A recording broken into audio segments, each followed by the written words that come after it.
let's start with today's lecture. What we are going to do today, कल बच्चे हमने किया था pollination, reproduction in plants है ना. We were doing sexual reproduction और उसमें flower का diagram, उसके flower के parts, that is male reproductive system. कौन सा है? Stamen. Female reproductive system कौन सा है? Pistil. है ना. उनके parts along with diagrams we had all completed. हो गया था. Afterwards, we had completed pollination. Pollination two types की होती है, self pollination and cross pollination. आपकी बुक में बेटे दोनों का डायग्राम भी बना हुआ है. सेल्फ पॉलिनेशन में आप एक ही फ्लावर ड्रॉ करते हो, लेकिन क्रॉस पॉलिनेशन में आप 2 फ्लावर्स ड्रॉ करते हो, राइट. और इसके बाद हमने किया था एजेंट्स ऑफ पॉलिनेशन. पॉलिनेशन के एजेंट्स कौन कौन से हैं? Insects, wind and water. 2-3 agents हमने किए थे. Afterwards, let us move to the fertilization. Fertilization is the second point in the mechanism of your reproduction in plants. Plant reproduction का second point है जब आपकी pollination हो जाती है. What happens when the pollen grains land on the stigma, right? You guys can note it down. Pollen grains fall on the stigma. Pollen grains, they fall on the stigma. ज्यादा तो चला गया बच्चे. इसमें क्या होता है ये देखिए. What is this? This is your stigma. और मैं इसका साइज थोड़ा सा बेटे यहाँ पे ब्रॉड बना रही हूँ ताकि आपको यहाँ पे क्लैरिटी हो जाए. This is your style. Stigma के नीचे स्टाइल होता है और नीचे वाली साइड पे इसके होती है ओवरी. और ऑलमोस्ट ऐसा ही डायग्राम आपकी बुक में बना हुआ है.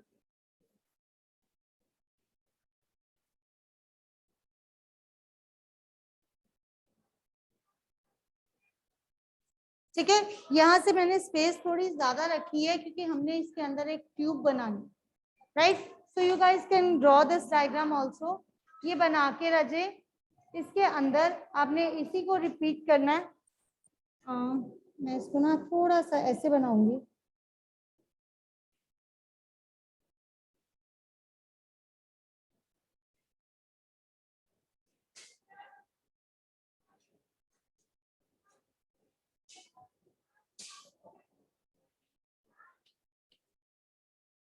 ठीक है. एक सेकेंड में नीचे अंदर वाली ये जो आपका पार्ट है ना बेटे, this is a complete ovary. Ovary को मैं सेपरेटली ड्रॉ कर देती हूँ.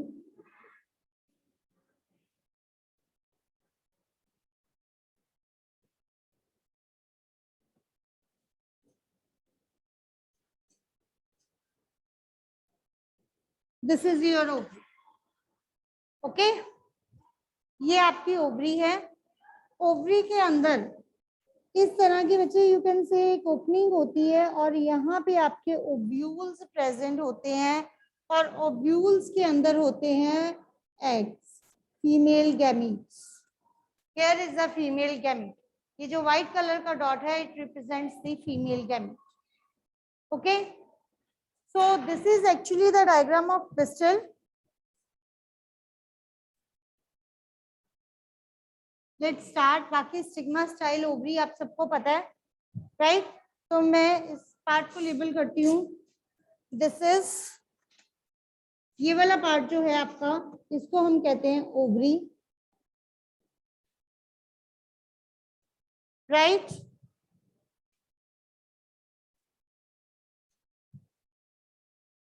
सॉरी ये वाली ओवरी. ये जो आपका ब्लू पार्ट है दैट इज द ओव्यूल. ये यहाँ पे जो एक डॉट मैंने बनाया बेटे, this dot, it represents the female gamete. It represents the female gamete that is cell और जिसको आप एग कहते हैं. ठीक है जी. इसको हम क्या कहते हैं, एग। बाकी के पार्ट्स आप सबको पता है, सिग्मा स्टाइल, वो आप अपने आप लेवल कर लेना।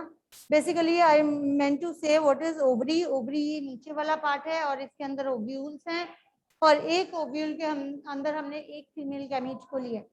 व्हाट हैपेंस बच्चे, in this we had started the pollen grains that are present here.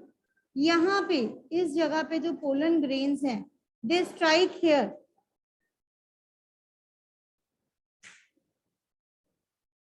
Almost इस तरह की उनकी स्ट्रक्चर होती है। वो यहाँ पे जैसे ही स्ट्राइक करते हैं, they will form a tube.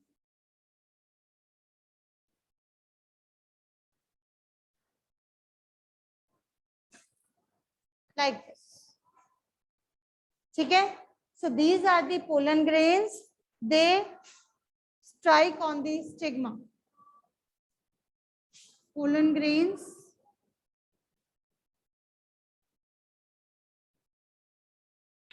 Strike या फॉल ऑन स्टिग्मा, जो मर्जी वर्ड लिख लो, fall on stigma. So this happens when the fertilization starts. Pollen grains, firstly, they fall on stigma and make a tube. And makes a tube. वो एक tube बनानी शुरू कर देते।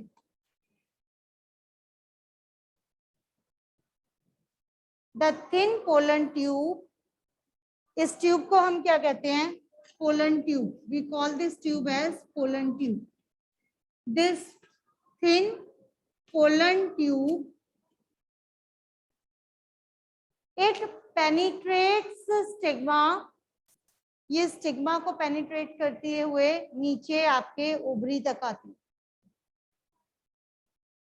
पेनिट्रेट मीन्स उसको काट के, जैसे ये ऊपर से बंद है, स्टिग्मा ऊपर से क्लोज्ड है ना, तो इसको पेनिट्रेट करके इसके बीच में से होल बना, ठीक है। द पोलन ट्यूब, सॉरी क्या था, हाँ, the pollen tube penetrates stigma, moves to the style,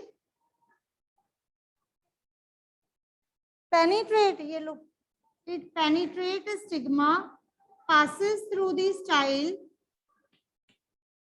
stigma को पेनिट्रेट करके स्टाइल में से पास होके, passes through the style, enters into the ovule, it enters into the ovule, and the male gametes then move down, male gametes then move down to the ovule, by this tube, right? Male gamete move down to the ovule by this tube. कैसे बच्चे, ये same diagram आपको एक बार और बनाना है, आपकी book में भी बेटे दोनों बने हुए हैं। Draw it again once like this.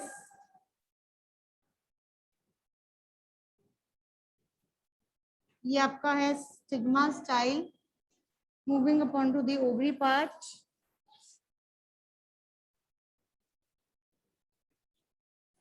ये आपका ओवरी का पार्ट है।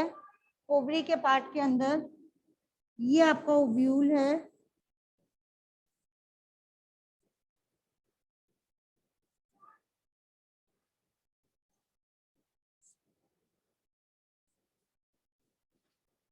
दिस इज योर ओव्यूल, ठीक है।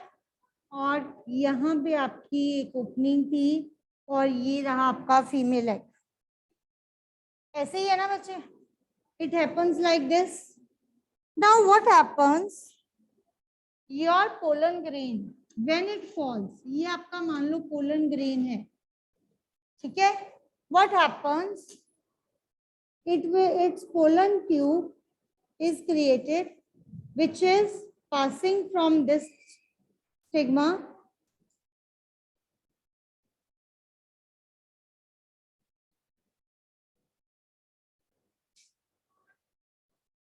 यहां से पास होके directly it comes at this point.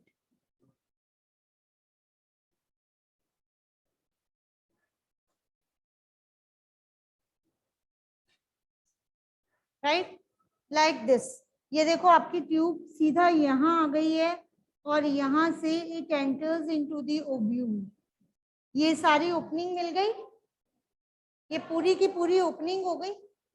And due to this opening, your male gamete, it moves through this ovule and enters into the ovule and fuses the female gamete.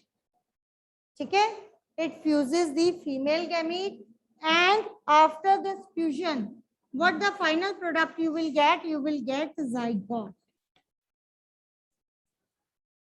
ठीक है, after the fusion, you will get zygote. Okay, is that clear? हाँ जी, समझ आ गई basic process? हाँ जी दृष्टि बोलो.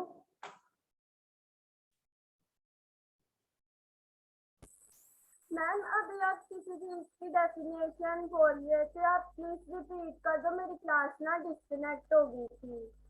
सारा ही मैं एक बार दोबारा रिपीट कर देती हूँ, प्लीज एक बार दोबारा समझ लो.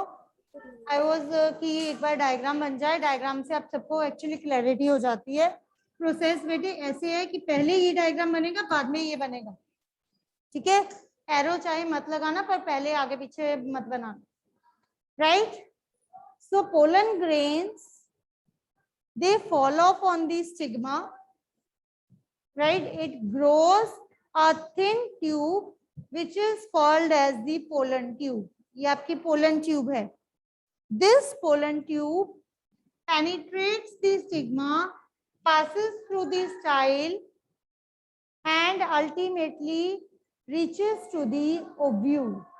It enters in the ovule.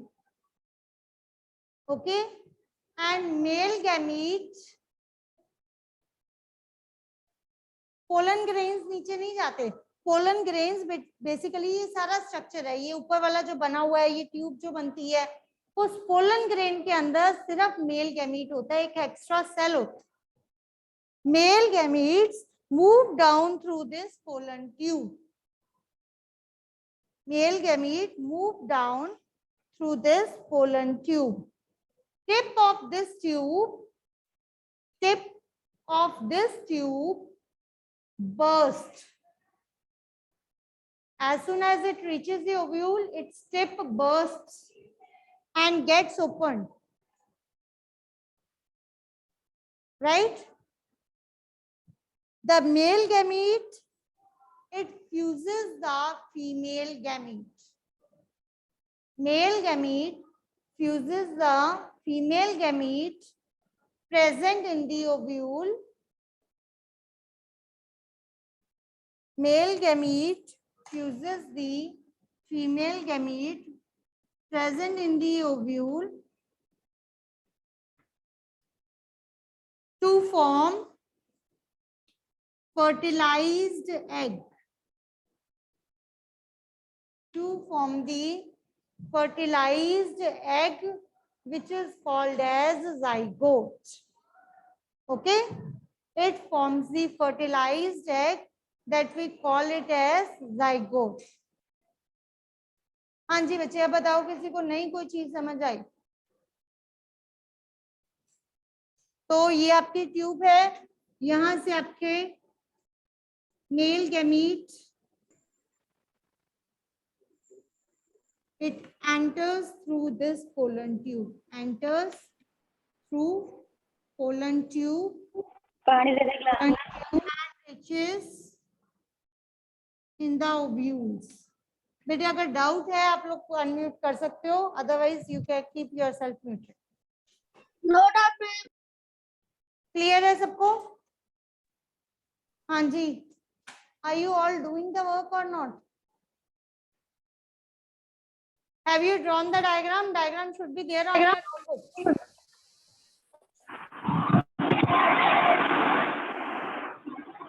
हाँ जी सर, आपको any doubt is here?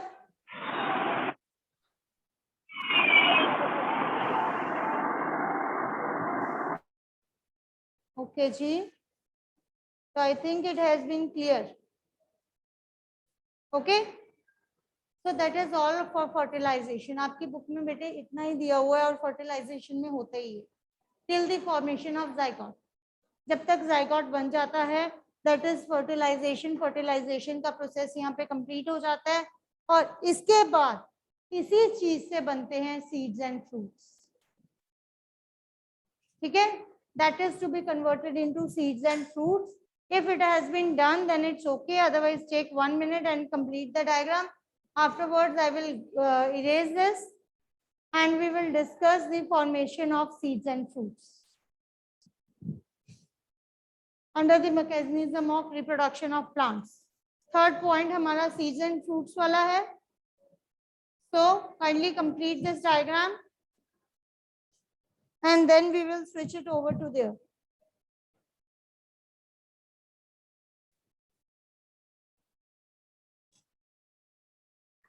Third point है हमारा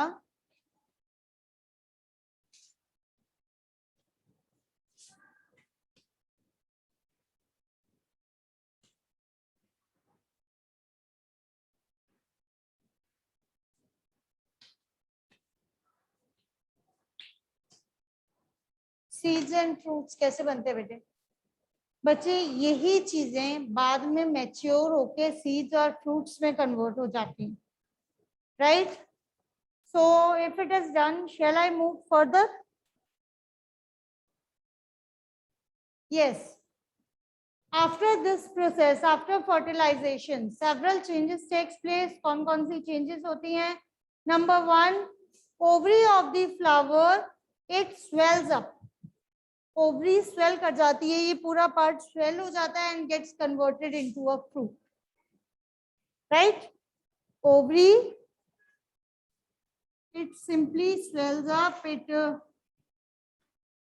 is converted into a fruit. Right? Ovary is converted into a fruit. So अगर आपसे कोई पूछे कि what is a fruit, fruit क्या होता है? फ्रूट ओवरी से बनता है. जो फ्लावर की ओवरी होती है ना, वो पक के फ्रूट बना देती है. That is just a ripened ovary. बेटे फ्लावर में ओवरी एक ही होती है, ओव्यूल्स बहुत सारे होते हैं. ठीक है ना, ओव्यूल्स कैन बी मैनी, लेकिन एक फ्लावर में स्टेमन हो सकते हैं ज्यादा, लेकिन पिस्टिल ऑलमोस्ट वन ही होता है. मोस्ट ऑफ द फ्लावर्स में पिस्टिल एक ही होता है और एक पिस्टिल है तो ओवरी उसकी नेचुरली एक ही होती है.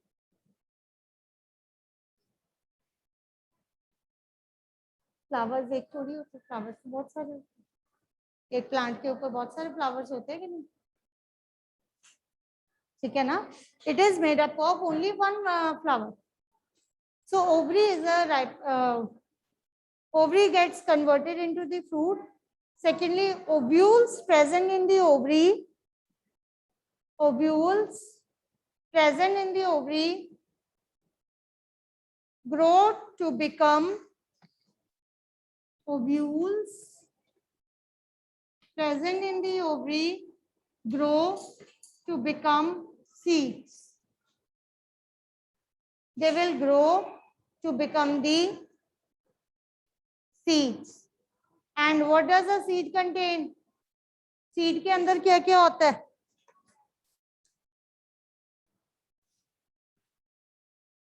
याद है किसी को सीड के अंदर क्या क्या होता है?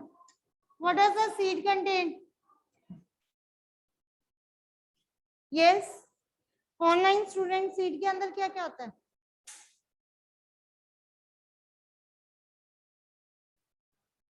बताओ, डर क्यों गए? जो दिमाग में आ रहा है बोलो. करेक्ट दृष्टि? हाँ, न्यू प्लांट या बेबी प्लांट. और बेबी प्लांट को ग्रो होने के लिए और भी एक दो चीजें चाहिए होती हैं जो सीड के अंदर होती हैं. सीड के अंदर उसकी क्या रिक्वायरमेंट है? एक मिनट, यहाँ चैट बॉक्स में टाइप किया. बिल्कुल ठीक है, बेबी प्लांट होता है और बेबी प्लांट के साथ क्या होता है? हाँ, स्टोर्ड फूड और we can say that cotyledons, याद है, it also contain cotyledons. Cotyledons क्या होते हैं? Stored food of the plant. और upper side of seed is covered with seed coat to protect it from harsh weather, right. So जितने भी ovules होते हैं they get converted into the seeds. इसीलिए कई बार एक फ्रूट में सीड्स ज्यादा भी हो सकते हैं और एक सिंगल भी होता है। It depends upon the flower to flower, किस तरह का फ्लावर है, किस तरह की मैच्योरिटी होती है, right. So they get converted into the seed and seed contains cotyledons, embryo, या जिसको आप बेबी प्लांट बोलते हो इसको हम एम्ब्रियो भी बोलते हैं इन साइंटिफिक लैंग्वेज, राइट। और एम्ब्रियो के भी दो पार्ट्स होते हैं, याद है किसी को? बेबी प्लांट के दो पार्ट्स होते हैं, किए हुए हैं सबने, डायग्राम भी ड्रॉ किए हुए। फिलहाल इस टॉपिक में नहीं है, वो जर्मिनेशन में आता है, पर किसी को याद नहीं है मुझे लगता है, क्योंकि यहाँ पे भी मुझे कोई रिस्पॉन्स आया नहीं है। Neither in the chat box nor hand is raised. Nutrition नहीं बचे। बेबी प्लांट के दो पार्ट्स कौन कौन से हैं?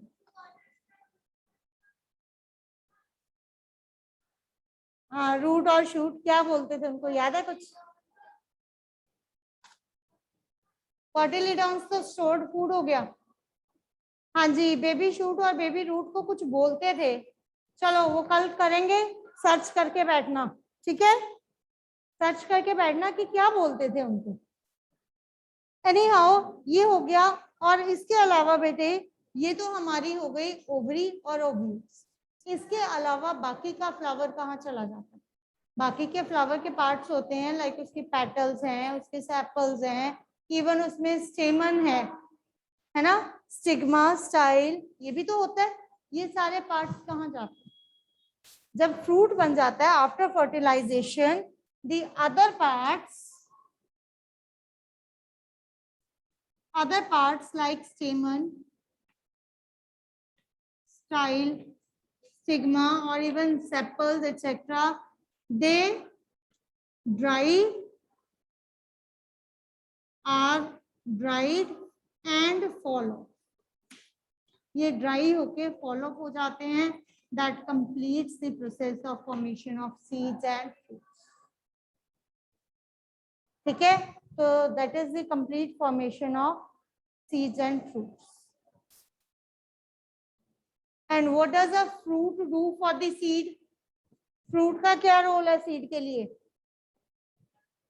सिर्फ हमारे खाने के अलावा फ्रूट सीड के लिए इटसेल्फ बहुत अच्छा रोल प्ले करता है फॉर द प्रोटेक्शन।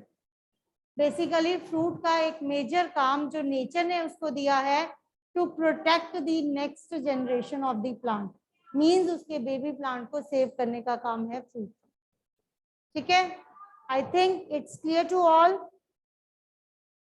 है कोई डाउट किसी को? फ्लावर्स और बनते रहते हैं, फ्लावर्स भी न्यू ग्रो करते रहते हैं, सीड्स भी न्यू ग्रो करती रहती है, सॉरी प्लांट्स, और वो कॉन्टिन्यूसली उसमें कन्वर्ट भी होते रहते हैं। जब तक फ्लावर्स ग्रो होते रहेंगे तभी फ्रूट्स बनते रहेंगे। इसीलिए बच्चे फ्लावर को रिप्रोडक्टिव पार्ट ऑफ प्लांट कहा जाता है, नॉट टू दी फ्रूट, क्योंकि जो फर्टिलाइजेशन का प्रोसेस है it is taken place in the flower, ठीक है? आप लोगों में शायद किसी बच्चे को डाउट था कि मैम छोटी क्लासेस से फ्लावर को क्यों रिप्रोडक्टिव पार्ट कहा जाता है जबकि सीड तो फ्रूट में होता है। अब आपको मुझे लगता है वो क्लियर हो गया, क्योंकि कि जो फर्टिलाइजेशन का प्रोसेस है it takes place in the flower. Ji Arpita. Ma'am ma'am हमें पता कैसे चलेगा कि फ्लावर फीमेल है कि मेल?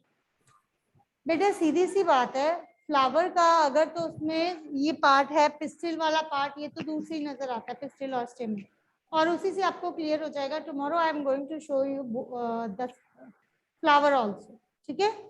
आई विल सी अगर मुझे हिबिस्कस का फ्लावर मिल सका, क्योंकि उसमें आपको दोनों पार्ट्स क्लियरली, काफी क्लियरली हो जाते हैं। लास्ट ईयर भी मैम ने शो किया होगा ना, है ना? 6th में क्लास लगाई थी, हो ही नहीं सकता ना किया हो। हाँ, येलो पाउडर पोलन ग्रेन्स होते हैं। और देखो वो जो आपको पाउडर होता है वो डस्ट जैसा पाउडर जो आपके हाथ में नहीं लगता, वो अंदर से देखो कितने रोल्स प्ले करता है। ठीक है, so now I will try to show you, और आपको उससे और क्लैरिटी हो जाएगी। आफ्टरवर्ड्स नेक्स्ट हमने क्या करना है, what is our next topic, formation of seeds and fruits हो गए। Seeds are to be dispersed. Last step है हमारा जर्मिनेशन का। जर्मिनेशन से पहले एक छोटा सा टॉपिक हमें दिया हुआ है जो आप पहले भी करके आए हो। जो सीड्स हमारे बनते हैं, they are dispersed from one place to another, isn't it? That is dispersal of seeds.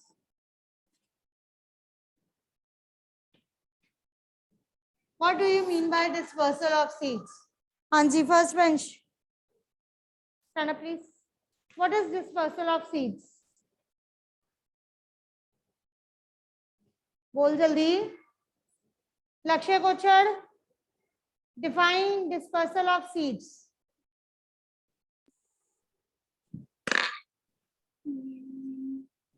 What do you mean by it? Dispersal का क्या मीनिंग है? जब असेंबली में खड़े होते थे, खत्म हो जाती थी, तब टीचर्स क्या बोलते हैं? डिस्पर्स। याद है कि असेंबली भूल मैम डिस्पर्स। हाँ, डिस्पर्स। तो डिस्पर्सल ऑफ सीड का क्या मीनिंग है? मैम डिस्पर्सल ऑफ सीड का मीनिंग है जब सीड इधर से उधर होते हैं, जैसे जब पानी से होते हैं, एयर से होते हैं, या फिर किसी जानवर से हो जाता है। यस, बिल्कुल ठीक है बच्चे, जलश करेक्ट। लक्ष्य को शायद वर्ड नहीं मिला था। It is actually the scattering of seeds. लक्ष्य स्कैटरिंग वर्ड याद नहीं आ रहा था, है ना? Scattering of seeds away from the mother plant is known as dispersal of seed. Scattering of seeds away from the mother plant is known as dispersal of seed.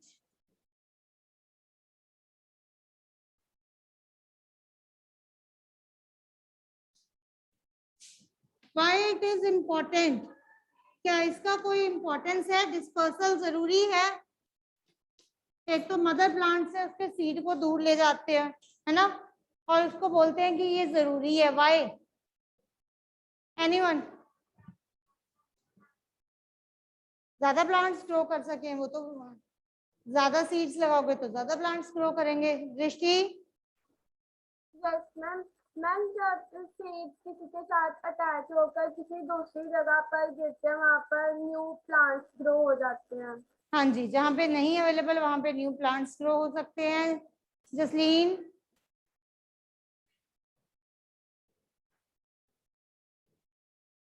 रुदर?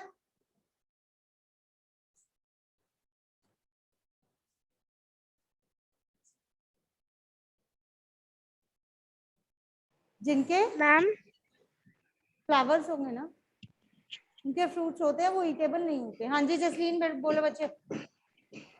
Due to dispersal of seeds, the new plants, they can be grown naturally without human interference. Okay Harman? एक minute बच्चे। Harman? Yes ma'am. हाँ जी, why dispersal of seeds is important?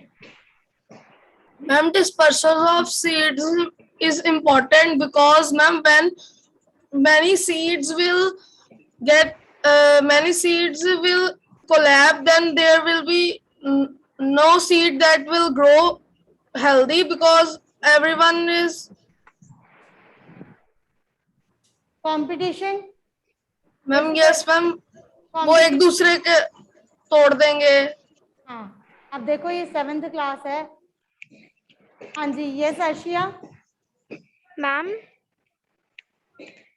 I have a doubt. एक minute Arpita. हाँ जी, exactly, yes, same point is there बच्चे। Dispersal of seed is necessary so that each and every seed will get proper amount of nutrients, sunlight and water. Right. It is second point में आप ये लिख सकते हो, it is necessary to provide them proper space, क्योंकि एक ही जगह पे ग्रो होंगे तो उनको प्रॉपर स्पेस भी नहीं मिलेगी. Secondly, healthy competition, no competition for the nutrients, water and sunlight will be there. Thirdly, first starting में आपने बोला था, it helps the plant to grow in new places and new areas. ठीक है.